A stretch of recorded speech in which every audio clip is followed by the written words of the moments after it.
Praise the lord. దేవుని నామనికి స్తోత్రములు కలుగునుగాక. దేవుని బిడ్డలారా, సబ్స్క్రైబ్ చేయనటువంటి వారు సబ్స్క్రైబ్ చేయండి. అనేకులకు ఈ యొక్క వాక్యాన్ని మీరు అందించండి. దేవునికి స్తోత్రం. హల్లెలూయా. మలాకి గ్రంథము 3వ అధ్యాయము 10వ వచనంలో మనం ఒక మాట చదువుకుందాం.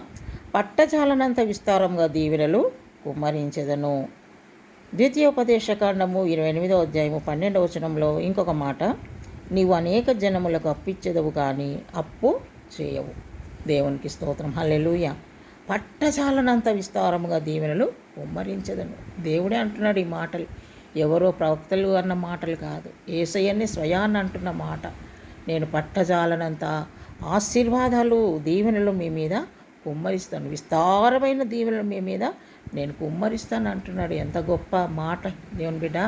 మరి ఆ పట్టజాలనంత ఆశీర్వాదాలు నువ్వు పొందుకోవాలంటే, ఆ పట్టజాలనంత ఆశీర్వాదాలు పొందుకునేటువంటి యోగ్యత, అర్హత కలిగి మనము జీవించవలసిన వారమై ఉంటున్నాం. దేవునికి స్తోత్రం. హల్లెలూయా.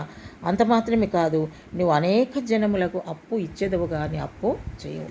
దేవుడు తన బిడ్డలను అప్పు ఇచ్చేవాళ్ళలాగానే చేస్తాడు కానీ అప్పుల పాలు అయ్యేటట్టు చేయడు మన దేవుడు. దేవునికి స్తోత్రం. హల్లెలూయా. అప్పుల పాలవుతున్నావంటే అది నీలో ఉన్నటువంటి లోపమే, నీలో ఉన్న దుబారా ఖర్చులను బట్టి నువ్వు అప్పుల పాలవుతుండవచ్చు. దేవుని బిడ్డ, ఈ రోజు నుంచైనా నువ్వు ఖర్చులు తగ్గించుకొని దేవుని వైపు చూసి సదురుబాటు కలిగిన జీవితాన్ని నువ్వు జీవించు. అనేకులకు అప్పిచ్చువాడుగా దేవుడు నిన్ను దీవించబోతున్నాడు. పట్టజాలనంత ఆశీర్వాదాలు దేవుడు నీ మీద కుమ్మరించబోతున్నాడు. కాబట్టి దిగులు చెందక, ఇంకా దేవుడు ఇచ్చే ఆశీర్వాదాన్ని పొందుకోవడానికి నువ్వు ఎదురు చూడు. తప్పకుండా దేవుడు నిన్ను ఆశీర్వదించబోతున్నాడు. దేవునికి స్తోత్రం. హల్లెలూయా. దేవుడి కొద్ది మాటలు మన ఆత్మీయులుగా దీవించునుగాక. ప్రభువా నీకు స్తోత్రం. నాయన, ఎవరెవరైతే బిడ్డలు ప్రభువా అప్పుల పాలై బాధపడుతున్నారో వారందరినీ మీరు దర్శించండి. అప్పిచ్చేవారిగా మీరు నిలబెట్టే దేవుడు నాయన.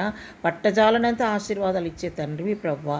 అలాగున ప్రతి బిడ్డను మీరు దీవించి నీ కృపలో వర్ధిల్లింపచేయమని నజరేయుడైన యేసు నామములో ప్రార్థించి అడుగుచున్నాము తండ్రి.